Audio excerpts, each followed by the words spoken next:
Hello, welcome back to the Lambie Kitchen. Today we are going to be making blueberry bell cake. Instead of doing a blueberry cake today, we are going to do a sour cherry cake. These are cherries that we picked off of our tree here in Fort Steele earlier. But the problem with these cherries is the pit is about half the size of the berry. So we're going to boil them down and then put them through a sieve to get rid of the pits. So we're starting with 2/3 cup of butter as well as 1.5 cups of sugar. And we're going to mix those until they're nice and fluffy. This is my favorite cake. It's very fluffy and light, and in the original recipe book it's called Boy Catcher, so it must be pretty good.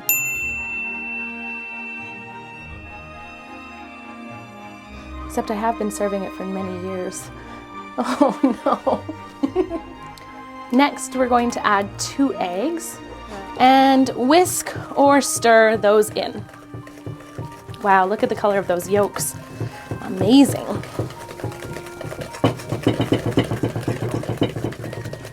One cup of milk. I'm using buttermilk just for a little extra deliciousness.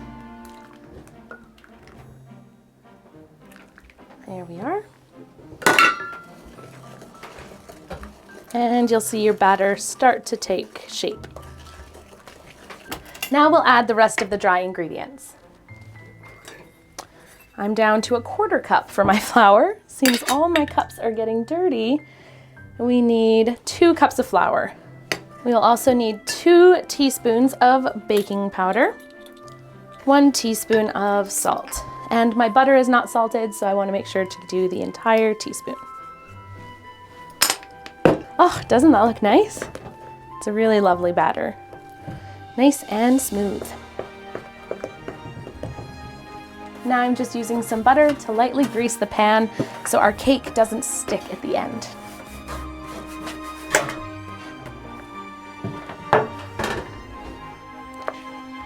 And get the batter in. Once you're at this point, you can add your fresh fruit. The original recipe asks for blueberries, but I've done this with any kind of fruit. Apples, rhubarb, strawberries, raspberries, really anything you feel like putting on top of this cake. Then you'll cover it with a crumble topping and throw it in the oven. But we're going to go check on how our cherries are doing. I have a pot down below and I'm simply mashing my cherries into this colander to try and separate the berries from the pit. It's extremely hot in this kitchen right now.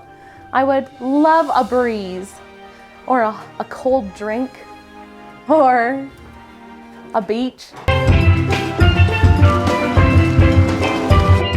Our syrup is still reducing. I've put sugar, lemon juice, and a bit of vanilla in it. And now we're going to do our crumble topping and put the cake in the oven.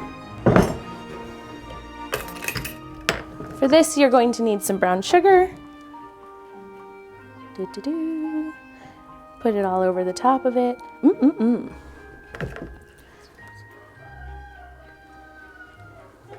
And a little bit of cinnamon. Oh, that was upside down. Make sure your spoon's the right way. Silly. It's just so hot in here. We need to put this in the oven for 40 minutes at 350 degrees. Here we go. Now what should we do for 40 minutes? I think I'll read a book.